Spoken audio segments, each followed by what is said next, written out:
Chega por hoje, disse ele, rindo. Agora vou cantar alguma coisa para a senhorita. Guido sentou-se diante dela e, acompanhando-se ao bandolim, começou a cantar uma lenta e estranha melodia. Era uma mescla de sons penetrantes e trêmulos, por vezes delicados, lentos e apaixonados, enquanto seu olhar fixo e ardente parecia grudado às feições de sua vítima. Imperceptivelmente, Gisele foi se sentindo pesada e dominada por um estranho torpor. Seus braços enfraquecidos caíram sobre os joelhos, a cabeça fatigada encostou-se no espaldar da poltrona, os olhos ficaram febris e imóveis, o rosto empalideceu e alterou-se. Dame rosa que enfeita seus cabelos perfumados, cantarolou o italiano com voz surda e trêmula. Maquinalmente, com o olhar imóvel, Gisele retirou a rosa que trazia na cabeça e entregou-a a Cerati que, continuando a cantar, retirou do monte de pincéis uma varinha de nogueira e tocou com a sua ponta a testa da moça. Ela imediatamente fechou os olhos e parecia adormecida. Você me ouve? Perguntou Cerati, inclinando-se sobre ela. Sim, sussurrou Gisele. Estou mandando você vir ver-me a 1h no pavilhão mauritano do Parque Requinstein e submeter-se a mim sem reservas. Agora, acorde e esqueça de tudo o que aconteceu na última meia hora. Cerati falava num tom imperioso acentuando cada palavra. Em seguida, encostou a ponta oposta da varinha de nogueira na testa da moça adormecida e sentou-se no seu lugar. No mesmo instante, Gisele abriu os olhos aparentemente sem perceber que tinha adormecido e calmamente continuou seu trabalho manual. O dia transcorreu sem maiores acontecimentos. Gisele esqueceu completamente o italiano, pois após o almoço recebeu uma carta de Gottfried que absorveu todos os seus pensamentos. Depois do jantar, quando as crianças foram dormir e os afazeres de casa estavam concluídos, a moça foi para o seu quarto, releu várias vezes a carta do noivo e escreveu-lhe uma resposta. O relógio bateu meia-noite quando ela terminou a carta, colocou no envelope e selou-a. Levantou-se e quis deitar para dormir quando, de repente, parou indecisa e seus olhos anuviaram. Uma suave e mal perceptível melodia soava ao seu ouvido, a imagem de Cerati voava e agitava-se em seus pensamentos e parecia atraí-la para ele. A consciência de que devia fazer algo que não conseguia recordar incomodava de modo estranho e torturante. Sem dar-se conta do que fazia, vestiu uma leve capa, saiu para o jardim e por um caminho sombreado dirigiu-se ao castelo. Os sons trêmulos da canção ouviam-se cada vez mais claramente e parecia que iam à sua frente levando-a consigo com uma rapidez cada vez maior e chamando-a para destino conhecido, que ela entretanto desconhecia. Os pés da moça corriam rapidamente pelas alamedas arenosas, mas em sua cabeça não havia consciência de que ela estava no Parque Requinstein, passando pela lagoa, e somente ao ver o pavilhão mauritano ela parou.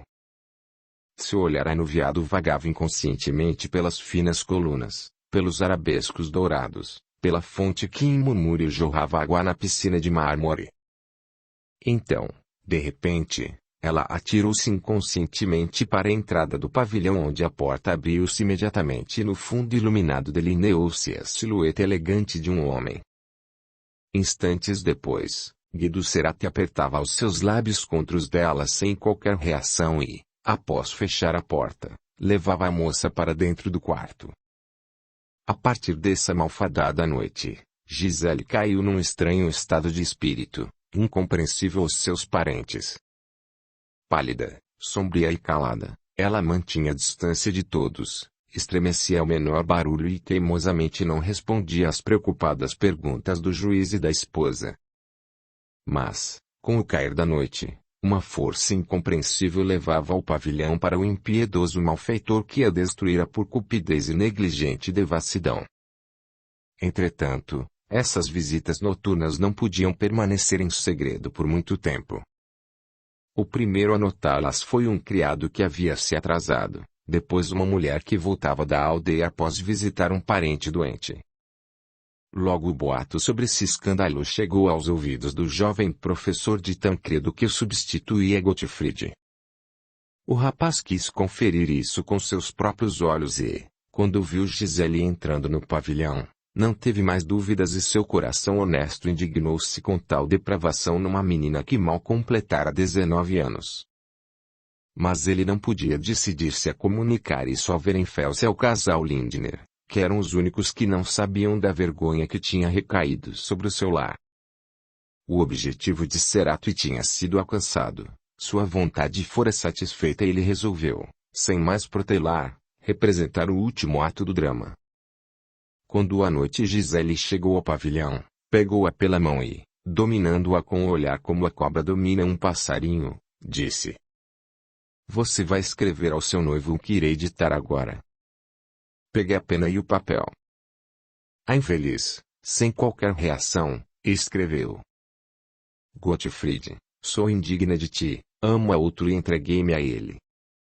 Esqueça-me, perdoe-me e, se tiver um restinho de pena de mim, livre-me da vergonha de encontrá-lo alguma vez." A pena caiu da mão de Gisele e seus olhos fecharam-se.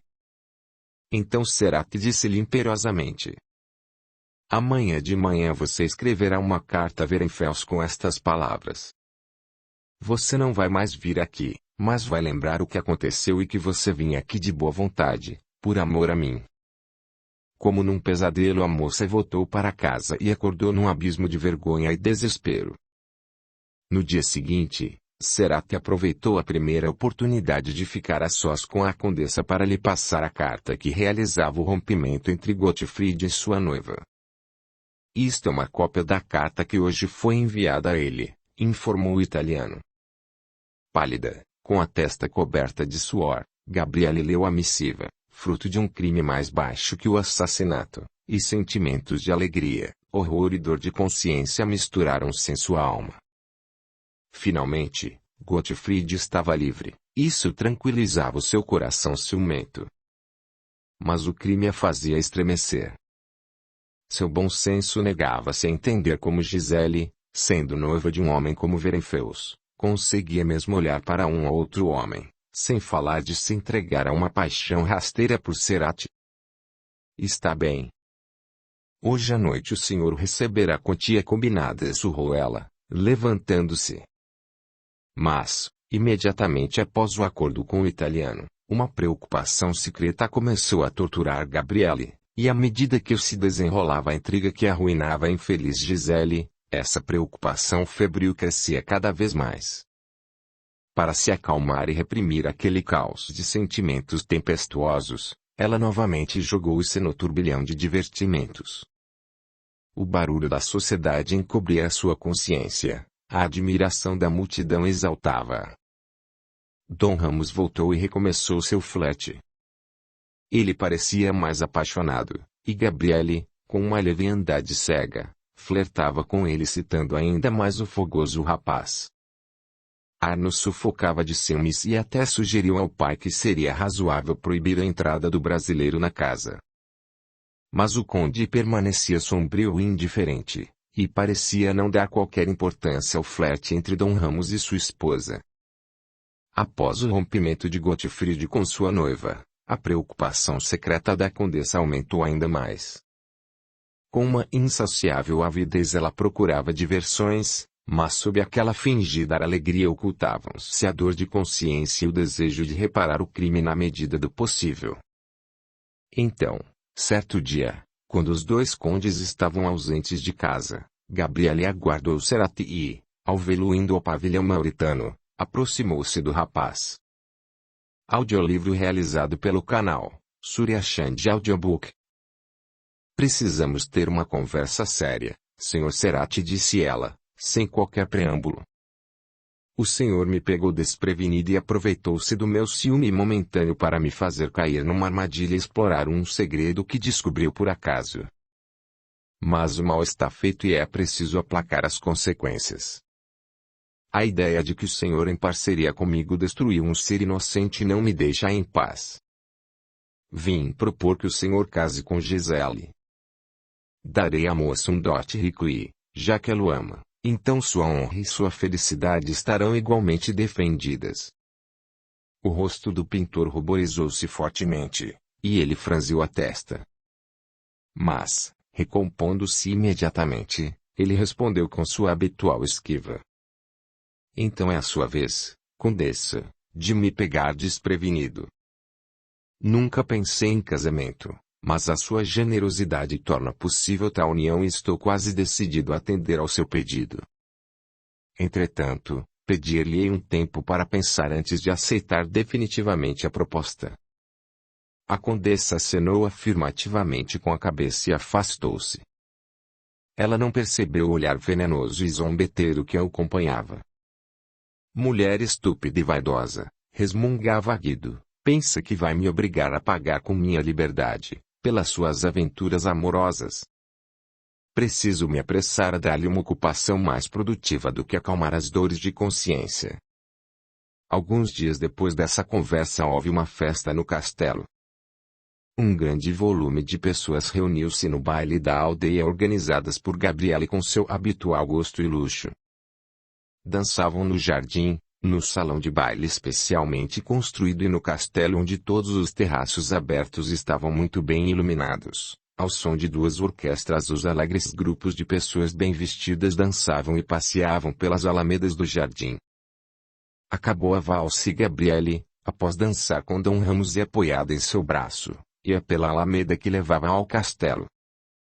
Com o rosto em fogo inclinando-se para sua dama brasileiro contava-lhe algo com grande animação. Nenhum dos dois percebeu que alguém escondido na sombra das árvores seguia-os tentando ouvir a sua conversa. Acompanhados por este espião oculto, Dom Ramos e Gabriele alcançaram um terraço menos iluminado do que os outros, que era próximo à sala que conduzia ao refeitório e na outra extremidade ao gabinete do conde. As lâmpadas penduradas entre as plantas perfumadas iluminavam com luz amena o terraço que estava separado do gabinete por uma cortina abaixada. Vendo que a condessa e seu cavalheiro dirigiram-se naquela direção, Guido Cerati, pois era ele quem espionava, rapidamente se adiantou a eles, passou abaixado por trás das plantas e escondeu-se nas dobras da cortina. Alguns instantes depois o par espionado subiu os degraus e Gabriele, sentando-se no pequeno divã de Vime, disse brincando. Sente-se, Dom Ramos, e acalme-se, as danças deixaram o senhor muito exaltado. Não, respondeu o brasileiro com a voz sufocada pela paixão. Preciso falar-lhe, conseguir uma explicação ou acabo enlouquecendo. Sem ouvir mais nada, Guido abandonou seu esconderijo, passou pela sala onde não havia ninguém. Depois pelo refeitório que os criados preparavam para o jantar. Mas, onde estaria o conde? Sussurrava Cerati com impaciência. Como se respondendo ao seu chamado, o conde apareceu à entrada do quarto vizinho, saindo do salão de baile. Senhor Cerati, viu-o por aí? Perguntou ele com voz cansada. Parece que acabei de ver o jovem conde e a condessa. Eles passaram pela sala e agora estão conversando no terraço. Grato, disse o conde, dirigindo-se ao local indicado.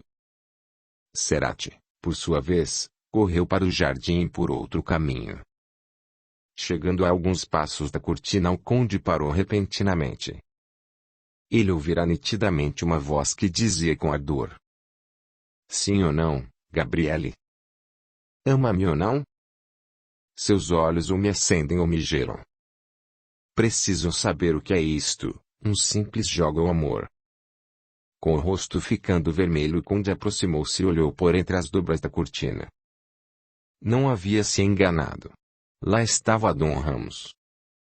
Com o olhar ardente e os lábios trêmulos ele inclinou-se sobre Gabriele, que respondia displicentemente. Meu Deus! Dom Ramos, o senhor sabe que não tenho o direito de amá-lo. Sim, mas esta tortura está acima de minhas forças. Devo beijar pelo menos uma vez os lábios da sereia que não para de me prometer o céu e me obriga a suportar as torturas de inferno, exclamou o rapaz perdendo totalmente autocontrole. Parado, de joelhos junto ao divã, ele queria abraçar a condessa. Gabriele, assustada por aquele seu ímpeto, exclamou surdamente: Deixe-me, seu louco! Naquele instante apareceu o conde e, agarrando o brasileira pelo pescoço, jogou-o com força para longe da condessa.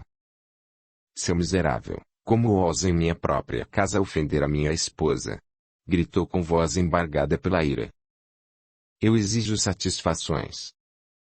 Ele soltou D. Ramos, que, perdendo o equilíbrio, cairia nas lajotas se não se segurasse no balaustre. Gabriele, quase sem sentidos, caiu no divã, enquanto o rapaz, ficando vermelho de raiva, não conseguia pronunciar nada. Finalmente, ele falou com voz rouca. Estou às suas ordens, conde. Aguardo os seus padrinhos de duelo e ofereço-lhe a escolha das armas. Nenhum dos presentes percebeu que Arno aproximava-se do terraço. L. Ouvindo as últimas palavras, parou por instantes nos degraus e, em seguida, aproximou-se deles com decisão. O que aconteceu? Perguntou preocupado, dirigindo o olhar para o rosto abalado do pai. O conde Willibaldi, sentindo de repente uma fraqueza, agarrou-se ao espaldar da cadeira. Não é difícil adivinhar, continuou Arno, dirigindo-se a D. Ramos, que o senhor ofendeu a condessa, e meu pai o desafiou para um duelo. Mas eu também sou um representante da honra do nome dos Requinstein, e o senhor irá duelar comigo, e não com uma pessoa doente que o senhor ofendeu desonrosamente, ignorando o dever da honra e da hospitalidade. O que você está dizendo, Arno? Exclamou o conde, tentando endireitar-se. Nunca permitirei que você me substitua. Eu mesmo darei conta deste miserável. Neste caso, irei duelar depois de você, declarou energicamente Arno. Aceito o desafio de ambos, respondeu D. Ramos, e fugiu rapidamente para o jardim. Um pesado silêncio reinou por instantes no terraço. O conde foi o primeiro a quebrá-lo. Precisamos voltar para os convidados, pois eles não precisam saber sobre este escândalo. Vou para o salão. Mais tarde, Arno, passe no meu gabinete para acertarmos os detalhes do duelo. Eis o resultado final do flerte desavergonhado, a louca perseguição do amor de qualquer homem, para se divertir com a paixão que provocar nele. Jogando sobre a esposa um olhar de raiva e desprezo, o conde desapareceu atrás da cortina. Mal deu alguns passos pela sala, sentiu uma vertigem, parou e, balançando, apoiou-se na mesa. A vertigem foi passageira, mas a repentina fraqueza deteve-o no lugar. Queria chamar alguém, mas a sua atenção foi atraída pelas palavras que chegaram aos seus ouvidos do terraço fazendo corar o seu rosto pálido. Mal o marido saiu, Gabriele levantou-se rapidamente do divã, correu para Arno e disse com voz embargada. Desista do duelo, Arno, peço-lhe de joelhos. D. Ramos acerta um pássaro em voo. Fico louca só de pensar que ele pode matá-lo. Gabriele dizia a verdade. Ela não previa nem queria duelos. Mas se era preciso uma vítima, então ela preferia que essa vítima fosse o seu marido, pois a sua morte a deixaria livre. Mas a ideia de perder Arno, seu fiel escravo, enchia seu coração de aflição e terror. O jovem conde estremeceu à inesperada explosão de sentimentos da condessa. Gabriele, a senhora teme pela minha vida, sussurrou ele. Oh, com que felicidade eu a sacrificarei pela senhora! E nem suspeita como a morte será uma redenção para mim. Não, repetiu Gabriele, coberta de lágrimas e estendendo-lhe as mãos, semicerradas. Como prova de que me ama, desista do duelo. Se eu perder a única pessoa que me apoia, que me ama e me entende, então tudo estará perdido para mim. Gabriele, o que significam estas palavras? Que sentimento fez você pronunciá-las? Se me ama, diga-me isso uma única vez e todos os meus sofrimentos estarão esquecidos. Num ímpeto de loucura Arno agarrou suas mãos e puxou-a para si. Sim, sim, eu amo, Arno, e você deve viver para mim. Não, devo morrer após a criminosa confissão que me escapou, disse o jovem conde, com voz trêmula. Como posso viver sob este teto, quando o meu coração está pleno de paixão criminosa pela esposa do meu querido pai? Eu deveria afastar-me, mas a vida longe de você é pior do que a morte. Deixe-me morrer pela bala do brasileiro, para que o meu sangue lave a ofensa que sofreu meu pobre pai e me livrará da existência criminosa e desgraçada. Não quero que você morra, repetiu insistentemente a condessa. Deixe Vilibaldi duelar, foi ele que desafiou a Dom Ramos. O barulho da queda de um pesado corpo na sala vizinha, acompanhado de um ronco surdo, interrompeu sua conversa. Pálido e emocionado, Arno levantou a cortina e ao ver o pai esparramado imóvel no tapete, ele soltou um grito surdo e correu feito louco para acudi-lo. Eu o matei com a minha infame confissão, sussurrava ele, levantando a cabeça desacordada do conde. Deus me amaldiçoou e abandonou. A notícia de que o conde Vilibaldi tivera um ataque do coração interrompeu o baile de uma forma triste. Os convidados despediram-se rapidamente. Chocados com a infelicidade que atingira aquela tão agradável e hospitaleira casa, o conde, sem sentidos, foi levado ao seu quarto. Por um feliz acaso, o velho médico, amigo do conde, estava entre os convidados e pôde assistir o doente. Mortalmente pálido, Arno ajudava-o, sem tirar os olhos do rosto do conde que adquiria uma cor roxa. Após tomar alguns remédios, o paciente mexeu-se levemente, mas seus olhos permaneceram fechados. O médico chamou Arno para um canto do quarto. Devo preveni-lo, conde, que o estado de saúde de seu pai é irremediável. Um lado do seu corpo foi inteiramente perdido e ele está com os minutos contados. Um surdo gemido escapou do peito do rapaz. Penso que ele recuperará a consciência e se, como espero, a língua não foi afetada, será preciso aproveitar esses instantes para conhecer a sua última vontade. Abatido e sem forças, Arno caiu na poltrona e cobriu o rosto com as mãos. O médico sentou-se novamente junto ao leito e, como previra, o conde logo abriu os olhos, recuperando a consciência. Seu olhar vagou pelo quarto. Parou por instantes no filho e, em seguida, dirigiu-se ao médico. Meu amigo, diga sinceramente a verdade, sussurrou ele. Parece-me que estou morrendo. Não temo a morte, mas devo dar algumas ordens. Tenho tempo para fazer isto. O médico, com lágrimas nos olhos, inclinou-se sobre ele e apertou-lhe a mão. A vida e a morte estão nas mãos de Deus, disse ele com emoção, mas para a ciência humana seu estado é muito grave e eu apoio sua intenção de acertar imediatamente seus negócios. Agradeço. Agora, faça-me um favor de amigo. Mande Vitem para cá imediatamente o tabelião, o juiz e um padre. Vou ditar o meu testamento e quero comungar. Depois, não deixe ninguém entrar aqui, pois preciso falar com meu filho. Será tudo feito. Tome estas gotas calmantes, elas lhe darão forças. O médico deu-lhe o remédio, arrumou os travesseiros do paciente e saiu, lançando um olhar compadecido ao jovem conde que, constrangido pelo remorso e pelo desespero, parecia nada ver nem ouvir. Arno, chamou o moribundo, com voz enfraquecida. O rapaz estremeceu, levantou e, aproximando-se da cama, caiu de joelhos e encostou os lábios na mão do pai. Levante, meu infeliz filho, e tente ouvir-me com tranquilidade, pois me resta pouco tempo.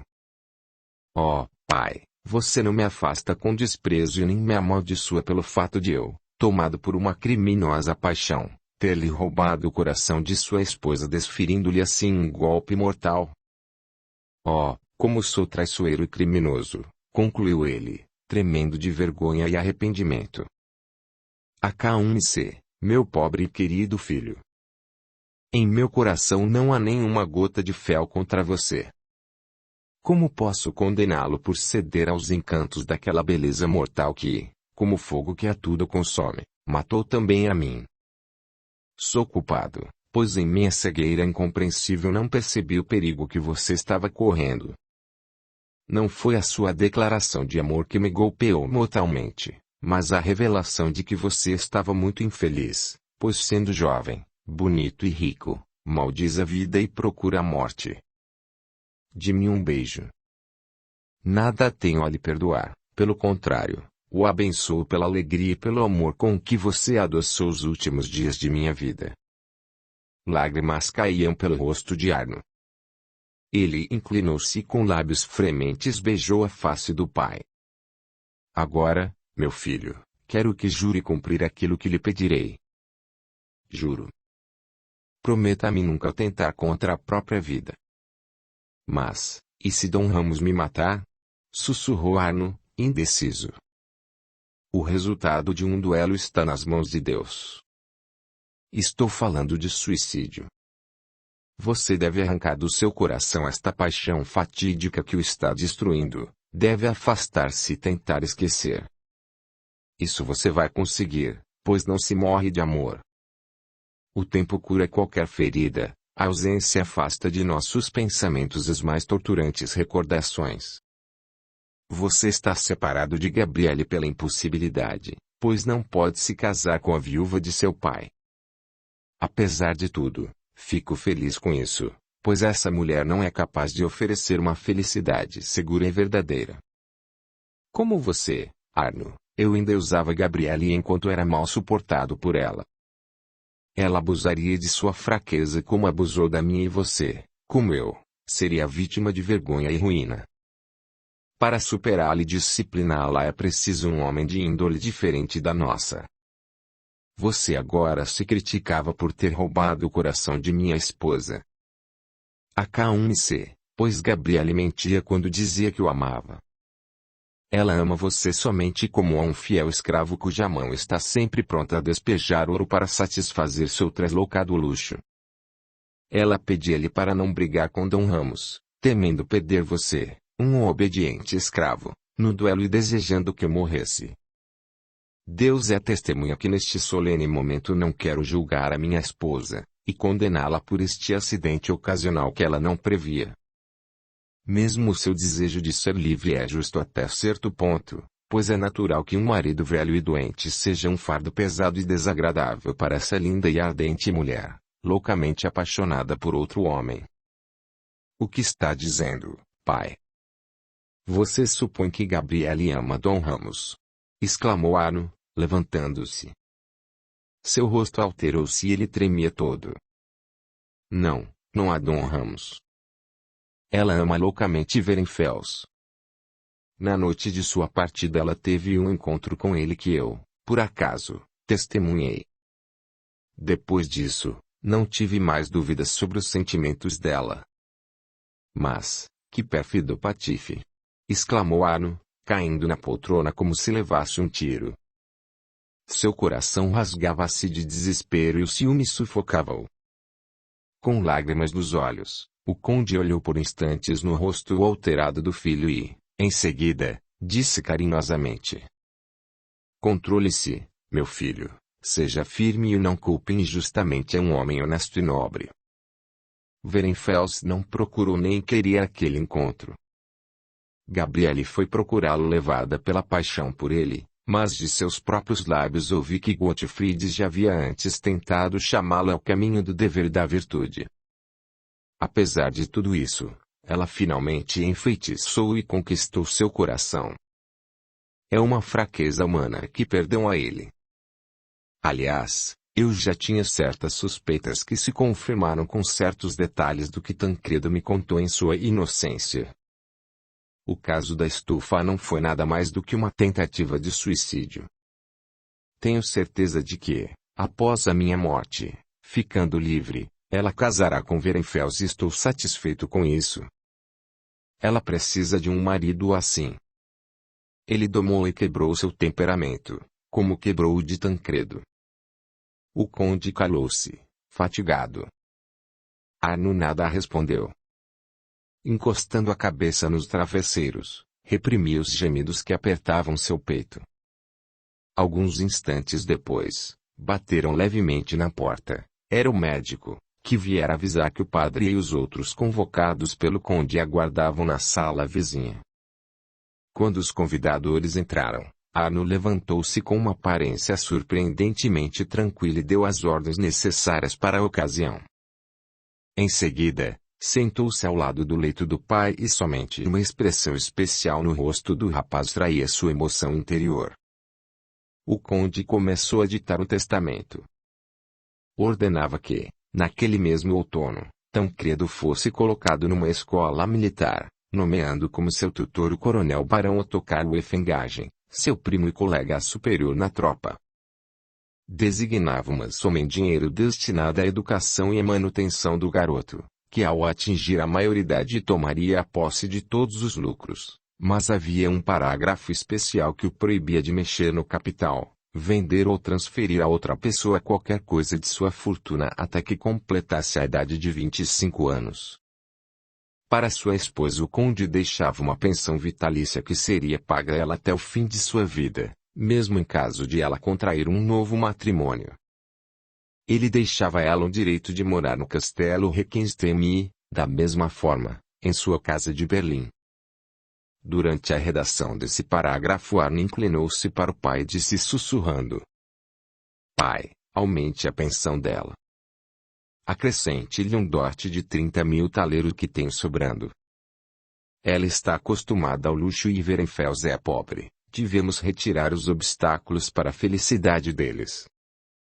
O conde olhou com amor para o generoso rapaz, que não queria descontar na mulher amada seu próprio sofrimento. Sem questionar, cumpriu o desejo do rapaz, incluindo no testamento dote supracitado. Quando o documento foi concluído e assinado por todas as testemunhas, o conde quis receber a comunhão. Enquanto o moribundo ficava a sós com o confessor, Arno foi ao quarto de Tancredo para acordá-lo e levá-lo ao pai que queria abençoá-lo. A lâmpada noturna pendurada no teto iluminava fracamente o quarto e a cama com cortinas de seda onde dormia o garoto em sono profundo. Sombrio e preocupado, Arno aproximava-se do irmão, quando de repente estremeceu e estancou. Junto à poltrona, aos pés da cama, viu Gabriele. Ela estava de joelhos, tapando o rosto com as mãos. Essa pose de desespero fazia um forte contraste com seu vestido de seda cor-de-rosa, ombros desnudos e rosas amassadas em seus negros cabelos. Ao ouvir o som de passos ela levantou-se de repente e correu para Arno, mas, percebendo a mudança na expressão do seu rosto e em seu olhar, parou e sussurrou com voz que denotava medo e irritação. O que está acontecendo? Parece que esqueceram de mim, pois Cristóforo ousou não me deixar entrar no quarto de Willibaldi. Isso foi porque meu pai está morrendo e não queria ser perturbado enquanto ditava seu testamento. Acalme-se, Gabriele, a senhora estará livre e não precisa mais temer, pois ele não vai mais duelar, respondeu Arno, com uma crueldade nunca antes revelada. A jovem mulher soltou um grito e, espantada, caiu na poltrona. Ao ver essa manifestação de real emoção, o olhar do rapaz abrandou-se e, inclinando-se para ela, ele disse: A senhora não queria isso, não é verdade, Gabriele? E a senhora também não ama Werenfels? Naquele instante a condessa não conseguiu fingir e, sem nada responder, tapou com as mãos o rosto pálido e emocionado. Arno sorriu amargamente e, deixando-a, aproximou-se da cama e acordou o irmão. Levante logo, Tancredo, papai está muito doente e quer vê-lo. Ele ajudou o garoto assustado a vestir-se e levou-o sem um olhar sequer para a madrasta. Mas, junto à porta, ela alcançou e agarrando sua mão sussurrou com voz embargada pelas lágrimas: Arno, implore a Willibaldi para me receber. Não deixe morrer sem que eu lhe peça perdão pela minha gratidão. Está bem, respondeu ele, respirando pesadamente e retirando a mão, farei tudo para convencê-lo disso. Coberto de lágrimas, Tancredo correu para o pai, em sua infelicidade infantil, implorava-lhe que não morresse. Com o olhar anuviado o conde pôs a mão na cabecinha do menino e abençoou-o. Em seguida, recebeu a extrema-unção com devoção. Quando a solene cerimônia acabou, Arno inclinou-se para o moribundo e disse baixinho: Papai, Gabriele implora que a deixe despedir-se de você e pedir-lhe perdão. Notando no conde um movimento de preocupação e um ríspido gesto de protesto, o rapaz acrescentou, implorando: Não lhe recuse isso, parece-me que seu arrependimento é sincero. E num momento solene como este, após receber a extrema-unção, símbolo do amor e do perdão, como poderia querer passar para um mundo melhor deixando que alguém sem o seu perdão? Você está certo, meu filho, não se deve levar para a eternidade nenhum sentimento de inimizade. Talvez a visão da morte obrigue essa mulher leviana a encarar a vida com maior seriedade. Chame-a logo, pois me sinto cada vez mais fraco. Arno encontrou a madrasta em seu boudoir. Escondendo o rosto nas almofadas do divã, ela chorava amargamente. Venha, Gabriele, meu pai está chamando-a, disse ele, tocando levemente a sua mão. A jovem mulher levantou-se imediatamente e seguiu-o, mas junto à porta do conde ela parou, estremeceu e ameaçou cair. Arno amparou-a. A voz do padre recitando a prece de despedida causara-lhe profunda impressão. Reúna todas as suas forças, senão vai se atrasar, sussurrou-lhe Arno. Vacilando e pisando timidamente, Gabriele aproximou-se do leito e caiu de joelhos encostando os lábios na mão do marido que repousava pálido nos travesseiros, com a marca da morte no rosto. Um sentimento torturante de arrependimento e medo tomou conta dela. A voz interior, sempre compreensível à consciência do homem, sussurrava-lhe que, perdendo o marido, tão complacente e generoso ao ponto de dar a uma pobre órfã nome, riqueza e posição, perdia a tranquilidade e a vida pacífica onde estava cercada de honras. Apesar da liberdade, apesar do amor de Gottfried, o futuro parecia-lhe um profundo abismo para onde arrastaria o maldoso destino. Tomada de supersticioso terror, ela agarrou a fria e úmida mão daquele cuja morte desejava, mas lhe parecia naquele terrível minuto, que com ele ela perdia tudo. É você, Gabriele? Perguntou o moribundo com voz enfraquecida. Oh, Vilibaldi, perdoe a minha baixeza, a minha ingratidão e todo o mal que lhe causei em pagamento de sua bondade, exclamou a condessa, com voz sufocada por lágrimas. Eu lhe perdoo, Gabriele. Perdoo tudo e de todo o coração. Que esta hora de arrependimento melhorie e enobreça você. Seja uma mãe sensata para Tancredo e uma esposa amorosa e honesta para aquele que seu coração escolheu. Sei de tudo e não quero que a minha lembrança seja uma barreira à sua felicidade. Constrangida pela vergonha e pelo arrependimento, Gabriele levantou-se e colocou a cabeça no peito do marido. Deus lhe abençoe por sua nobreza, Vilibaldi. Mas, para mim, esse perdão é mais doloroso do que uma reprimenda. Sendo uma mulher inconstante e leviana, fiz você infeliz e o matei. Oh, ultimamente cometi tantos pecados por causa desse sentimento fatídico, que temo que a maldição divina irá me alcançar e vingá-lo, mesmo que você não deseje.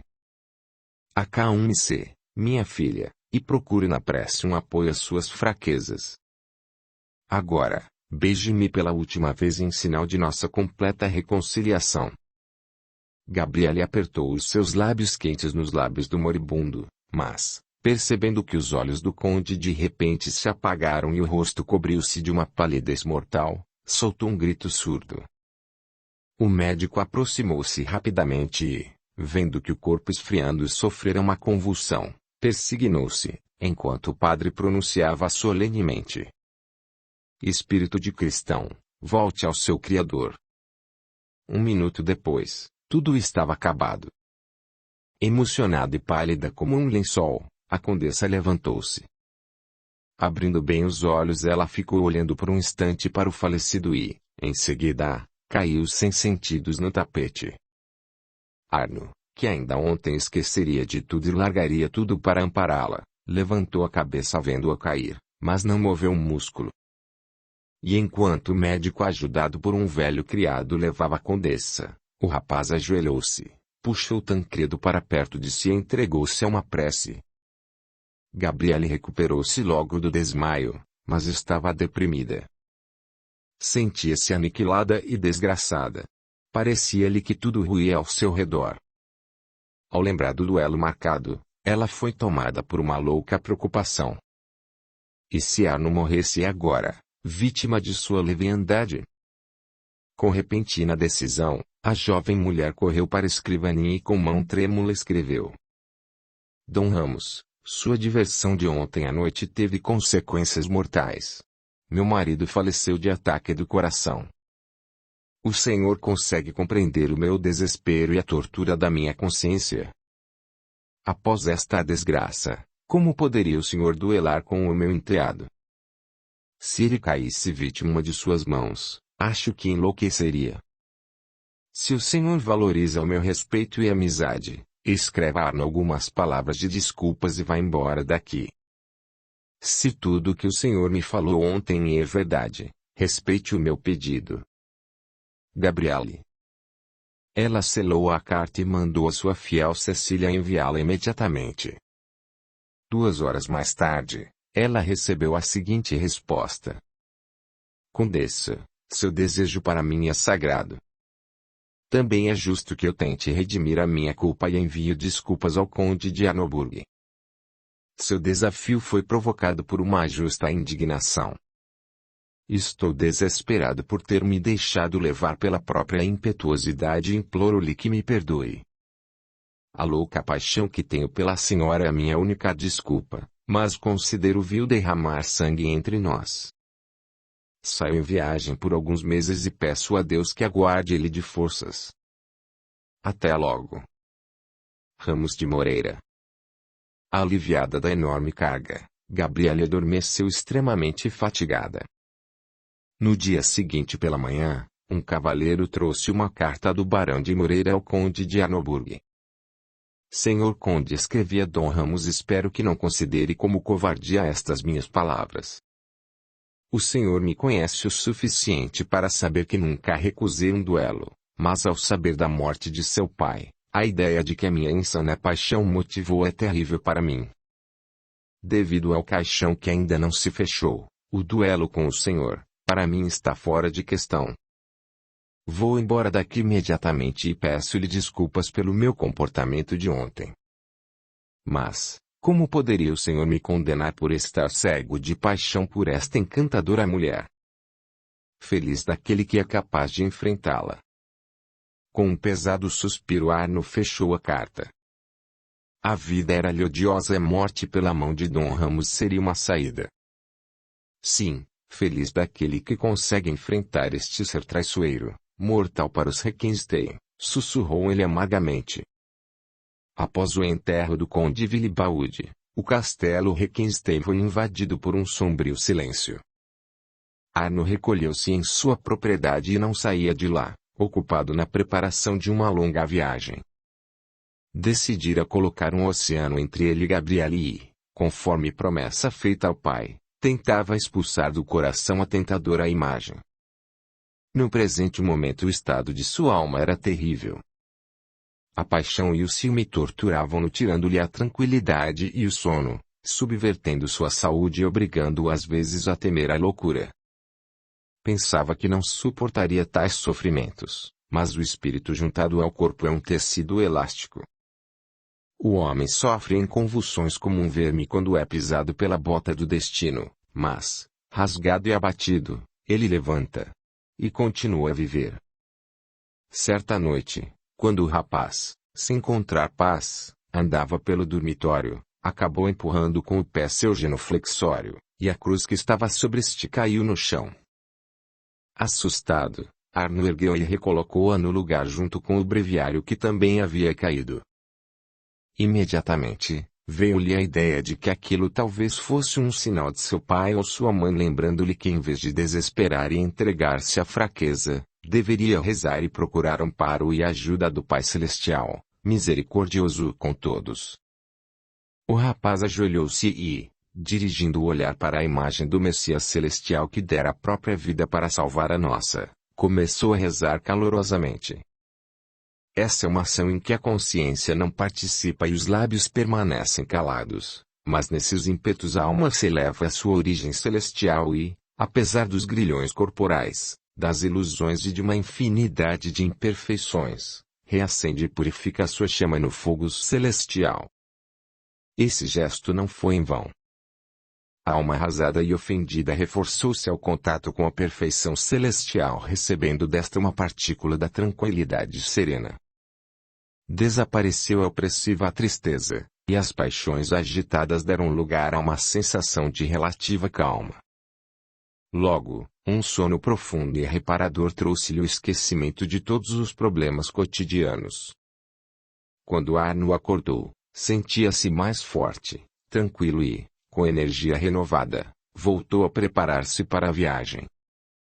Pretendia visitar Egito e Índia e nesses dois berços da humanidade e da ciência ocupar-se de sérias pesquisas sobre o início do mundo. Na véspera de sua viagem decidiu ir despedir-se de Gabriele. Não queria deixá-la talvez por longos anos sem desculpá-la, sem uma reconciliação, como fizera seu pai.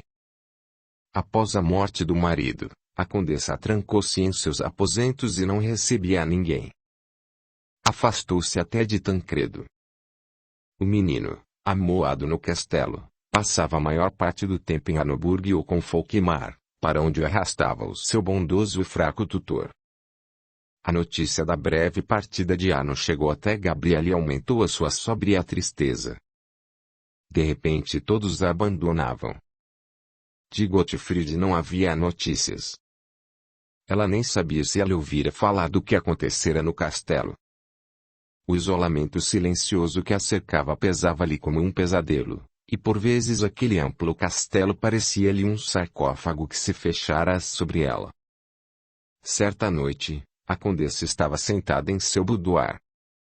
A lâmpada sob o abajur iluminava fracamente a sua cabeça reclinada no espaldar da poltrona. O rosto empalidecido e os braços cruzados, cuja brancura destacava-se no seu vestido negro e fazia parecida uma surpreendente visão. Imersa em pensamentos, a jovem mulher não percebeu que a cortina foi levantada e Arno parou na entrada. Sem desviar os olhos, ele olhava para a mulher amada que lhe parecia mais tentadora do que nunca e um pesado suspiro escapou-lhe do peito. Gabriele estremeceu e levantou-se. Arno! Balbuciou ela com voz indecisa estendendo-lhe a mão. A mudança que ocorrera na aparência de seu enteado apertava-lhe o coração. Vim me despedir da senhora, Gabriele, disse o jovem conde, aproximando-se. Estou saindo para uma viagem de alguns anos e talvez para sempre. Por que tão tristes presságios? Sussurrou ela convidando-o a sentar. Não é presságio, mas uma previsão perdoável a um viajante. Sabe-se quando se despede, mas não se sabe quando vai se encontrar novamente. Então, como talvez hoje estejamos nos despedindo para sempre, não quero que tenha uma má recordação de mim e que um sentimento de raiva fique entre nós. Eu a amo, Gabriele, e esse sentimento seguirá comigo no exílio. Mas quero deixá-la sem indignação, pois o verdadeiro amor tudo suporta e a tudo perdoa. A condessa abaixou a cabeça e algumas lágrimas amargas rolaram pelas suas faces. Ah, Arno, não me considere tão ignóbil. Juro que nunca brinquei com seu coração com tanta leviandade quanto com os corações de todos os outros. Nunca quis fazê-lo infeliz. Amo-o como a um irmão, como a um amigo, e se pudesse devolver a tranquilidade ao seu coração eu o faria de qualquer modo. Se quiser, ela agarrou a sua mão, desisto de casar outra vez. Eu o farei se isso lhe trouxer a paz. O rosto de Arno enrubesceu por instantes, mas, reprimindo a própria tempestade de sentimentos, ele disse com firmeza. Gabriele, não quero promessas que logo lhe pesariam e talvez provocassem a sua maldição. Nunca vou possuí-la e não tenho dentro de mim o desejo egoísta de atrapalhar a sua vida. Seja livre, feliz e escolha o homem do seu coração. Uma jovem e linda mulher precisa de um protetor. A conversa prosseguiu num tom mais calmo, mas o conde recusou o convite para ficar para o chá. Devo partir, disse ele, levantando-se. Gabriele, dê-me alguma coisa para que possa lembrá-la no meu exílio. A jovem mulher foi apressadamente até a escrivaninha e retirou de lá um estojo que continha um retrato dela com 16 anos de idade num vestido de noiva e uma coroa de flor de laranjeira na cabeça. Tome, Arno. Quando posei para este retrato eu era inocente e feliz e meu coração estava cheio de amor pelo seu pai. Agradeço, disse o rapaz, guardando o estojo no bolso do seu traje. Vai escrever para mim, Arno? Não. A partir de amanhã, corto com o passado.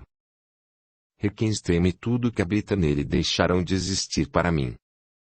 Não quero saber de nada enquanto meu coração não estiver curado.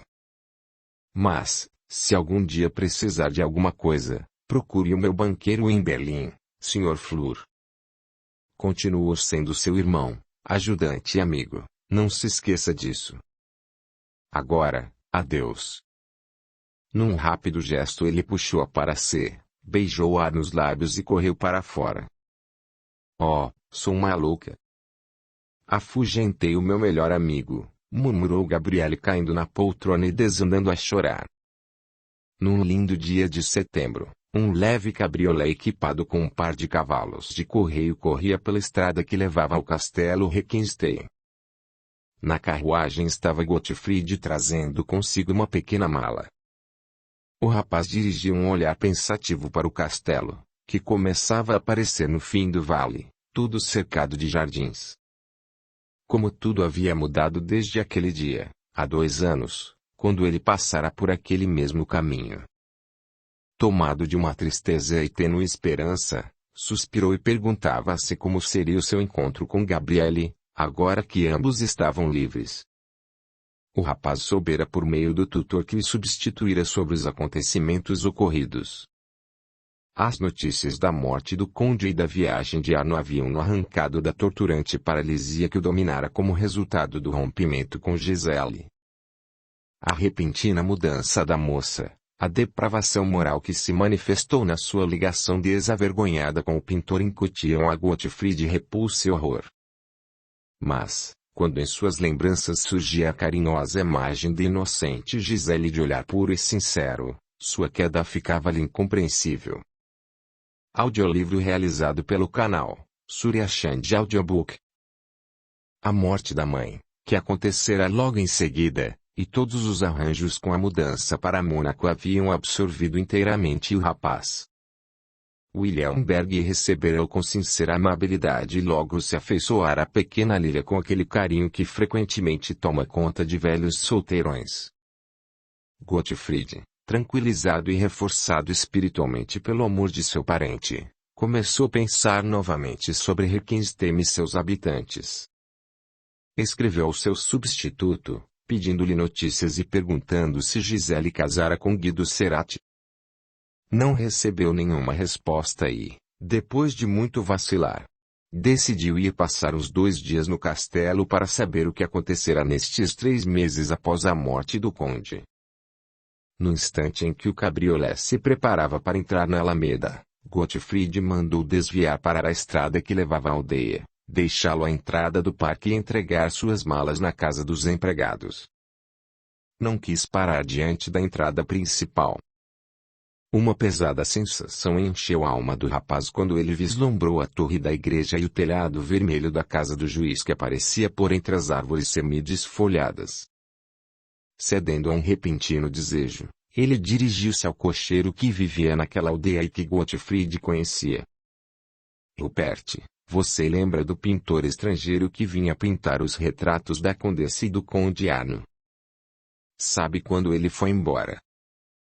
O cocheiro voltou-se e disse, olhando de lado.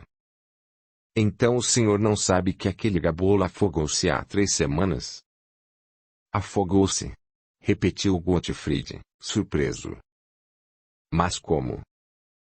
E por que você o chama de Gabola? Acrescentou ele num tom mais calmo. Só sei o que me contou o meu irmão que trabalha como cavalariço no castelo.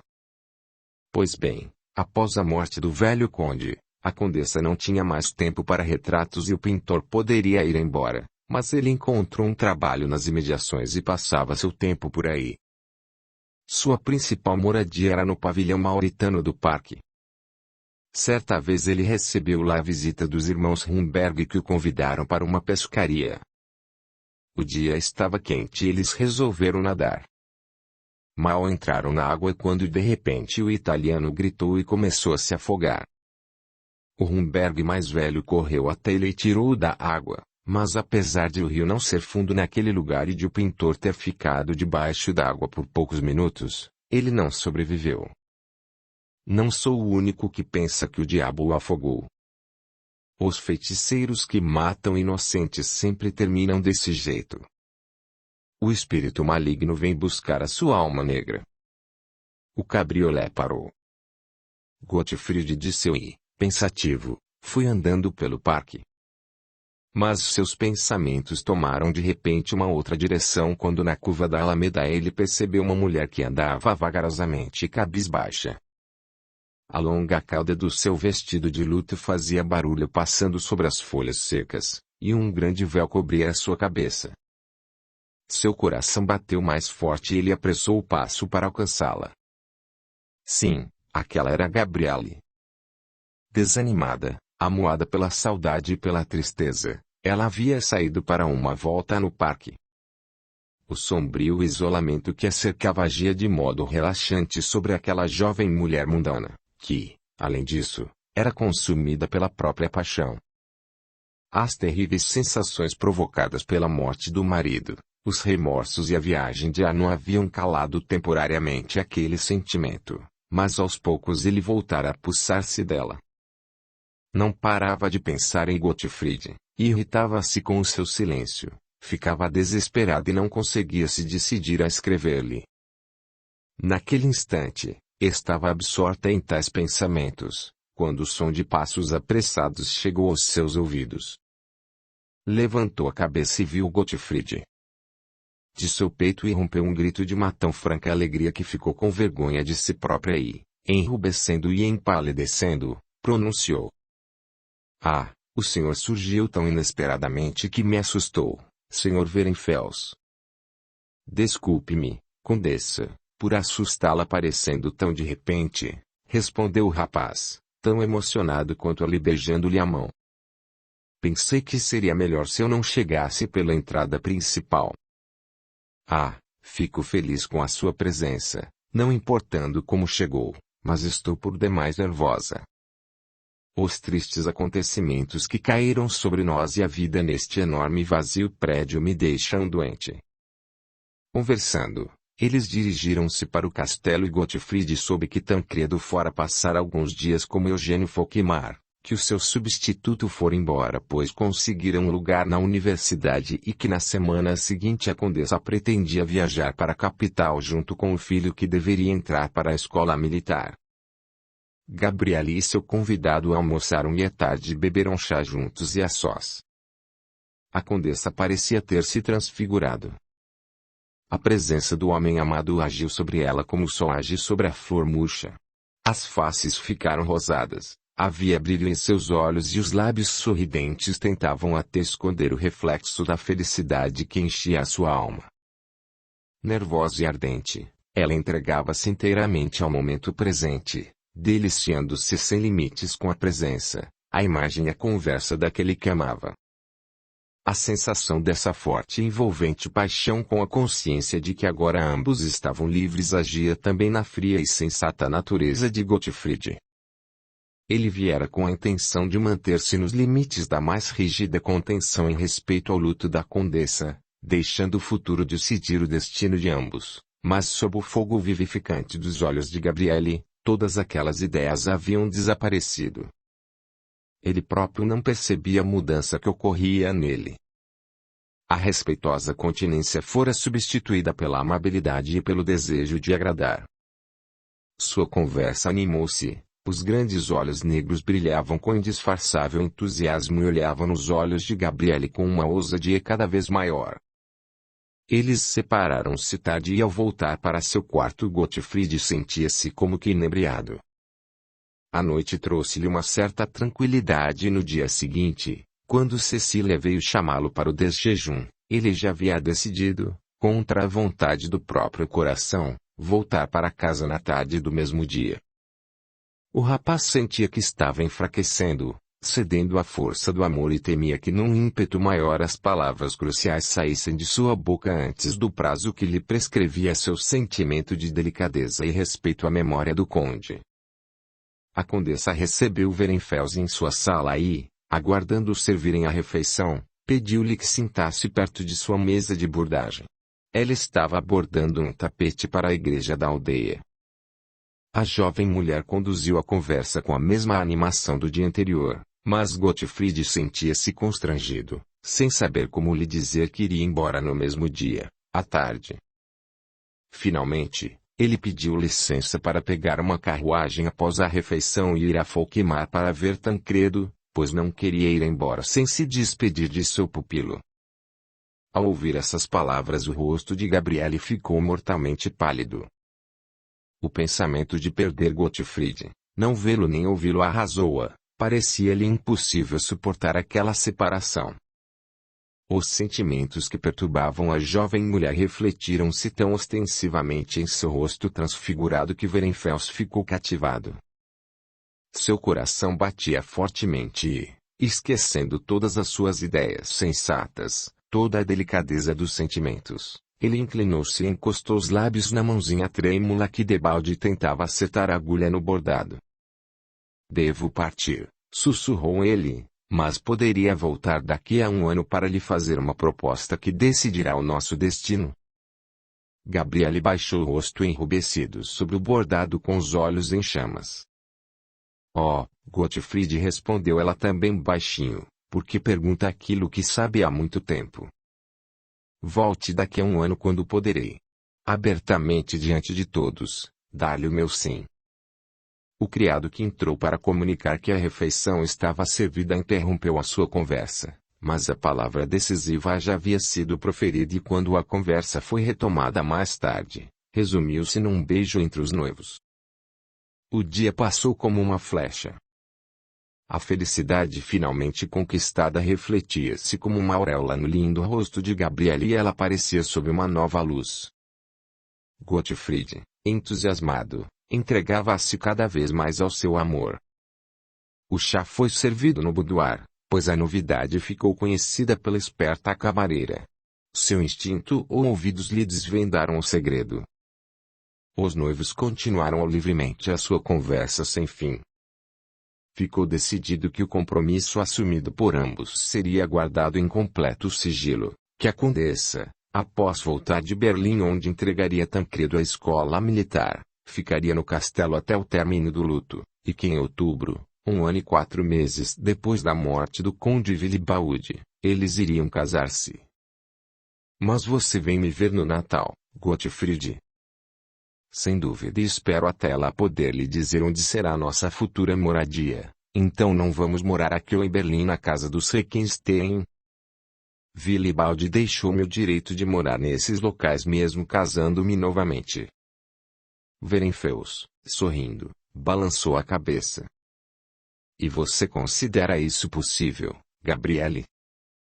Como poderia eu morar no castelo do falecido conde e ser o administrador do filho de minha esposa? Não, devo sozinho preocupar-me com a manutenção da minha família de modo que isso não fira minha dignidade. Você está se casando com um homem sem riquezas, minha querida, e deve acostumar-se à ideia de perder muitos costumes de luxo. Nós não teremos criados, cozinheiros e você própria terá de cuidar da casa. Franzindo levemente a testa, a condessa disse com indecisão. Você se esquece de que recebo uma pensão anual que nos garante a possibilidade de viver bem e não entendo por que não morar aqui ou em Berlim, onde a casa já está inteiramente montada. Suas palavras me obrigam a iniciar imediatamente um assunto sério que estava protelando para mais tarde, respondeu Gottfried. Ele conhecia a condessa suficientemente bem para compreender a luta que teria de suportar antes de conseguir obrigar a ser sensata essa mimada e manhosa mulher. Mas ele estava firmemente decidido a lhe tirar a mania de esbanjar dinheiro e a não suportar o seu flerte com todos. Primeiramente, vou responder à sua objeção. A casa inteiramente montada a que você se refere pertence ao novo Conde Requenstein. Seus dividendos pagam a manutenção desta casa e você, como viúva do conde, tem todo o direito de utilizá-la. Deste modo, a sua pensão anual é suficiente para satisfazer os seus caprichos. Mas, a partir do momento em que se tornar minha esposa, eu não poderei viver por conta de seu filho. Agora, vou expor-lhe os meus planos para o futuro. O meu velho parente que mora em Mônaco está me fazendo seu herdeiro e coloca agora à minha disposição uma soma considerável de dinheiro que me permite adquirir uma pequena propriedade. Os lucros dessa propriedade, junto com a pensão que você recebe, permitir-nos-ão viver bem confortavelmente e manter cavalos e carruagem, o que, aliás, é necessário na aldeia. Eu cuidarei para que a casa seja bonita, confortável e arrumada com elegância suficiente para não ferir o gosto refinado da minha querida caprichosa. Mas os seus outros costumes, minha querida, terão de sofrer completa modificação. Não poderá haver mais o luxo dos trajes. O conde Vilibaldi não conseguia suportar tais despesas e eu não vou suportá-los mesmo que sejam feitas com o seu dinheiro.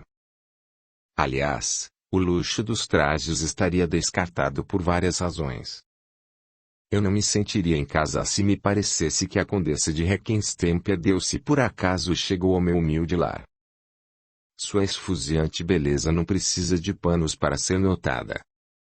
E, acima de tudo, não quero que a minha pequena Lilia se acostume a ver o luxo que o futuro não lhe reserva.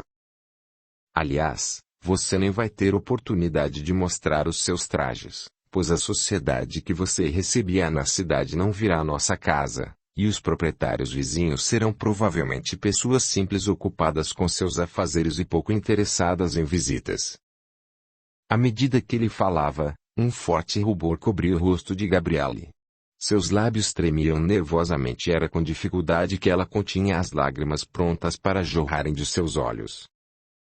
Quando ela sonhava com o amor de Gottfried e a felicidade de ser sua esposa, nunca pensou sobre essas partes obscuras da questão. Ela estava arrasada com o que acabara de ouvir agora. Recusar os trajes, o prazer de agradar as pessoas e ser objeto de adoração como a rainha de todos os bailes. Enfurnar-se numa pobre propriedade, para se tornar uma simples dona de casa, tudo isso seria para ela um sofrimento tal como se lhe arrancassem o coração. Mas o tom de voz de Gottfried não deixava dúvidas de que ele não cederia a que chegara o fim do luxo e do flerte. Ela não ousava retrucar com medo de ele recusá-la e sabia ser ele capaz de tal decisão. Mesmo conhecendo o poder das lágrimas sobre os apaixonados e mesmo tendo milhares de vezes abusado desse recurso, naquele momento não podia contar com ele. Tinha vergonha do olhar severo daqueles olhos negros e temia perder o homem amado justamente no momento do nascimento da felicidade. Isso seria para ele pior que a morte. Com carinho e preocupação, Gottfried acompanhava a luta moral que se refletia no lindo rosto da jovem mulher. Ele não se iludia sobre as dificuldades que o aguardavam e as inúmeras tempestades que perturbariam a sua vida de casado, mesmo no caso de Gabriele, no ímpeto da paixão, concordar com tudo. Mas sentia-se suficientemente forte para suportar essa luta e arrancar do coração daquela mulher os defeitos que, em sua opinião, haviam sido sistematicamente desenvolvidos pela fraqueza do conde Vilibaldi e pela adoração de Arno. Agora, vendo a coragem com que ela tentava vencer a tempestade que se levantara dentro dela, ficou sensibilizado e seu coração bateu mais forte. Puxou-a para si e, beijando seus lábios palpitantes, sussurrou: "Minha querida Gabriele, para mim é difícil exigir-lhe tantos sacrifícios, mas não posso fazer de outra forma e, entre nós, Deve haver uma completa sinceridade. Concordo com tudo, Gottfried e, por você, rompo com o passado, sussurrou a condessa com voz intermitente. Essa promessa pareceu aniquilar as suas últimas forças. Ela desandou a chorar e apertou a cabeça no ombro do seu domador, a única pessoa cuja vontade ela não ousava contrariar.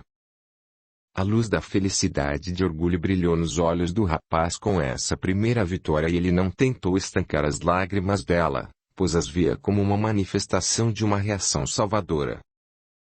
Quando ela acalmou-se um pouco, ele disse carinhosamente: